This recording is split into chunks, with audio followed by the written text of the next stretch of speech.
জানেন যে একটি দল নিজস্ব ব্যানার জামায়াত ইসলামী নাম দিয়েছে, কিন্তু আমরা বাংলাদেশে লক্ষ্য করছি হাজারো এখানে 90% মানুষ মুসলমান, যাদের সকলের ধর্ম ইসলাম, কিন্তু আজকে ইসলামকে 10%-এ টেনে এনে তারা নির্বাচন থেকে শুরু করে বাংলাদেশের পলিটিক্যাল এরিনা কিন্তু সর্ব জায়গায় এই ধরনের একটি মাফিয়াগিরির প্রচেষ্টা চালাচ্ছে।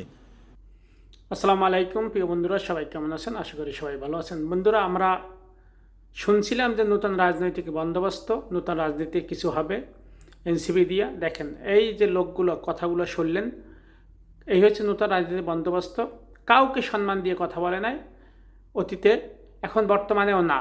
মানে বর্তমানে ঢাকা আসনের যেখানে লড়বে মির্জা আব্বাসের সর্বোচ্চ যে আছে, তার যে ধৈর্য পরীক্ষা করতে আছে, প্রত্যেকটা আব্বাসের বিয়া, আব্বাসের জন্মদিন, আব্বাসের মৃত্যুদিন, এর নির্বাচনী ইস্তারই হয়েছে জানি আব্বাসের বিরুদ্ধে কথা বলা। এটি হয়েছে নির্বাচনী ইস্তার, আর কিছু নাই তো, কথা বলার মতো কোনো কিছু।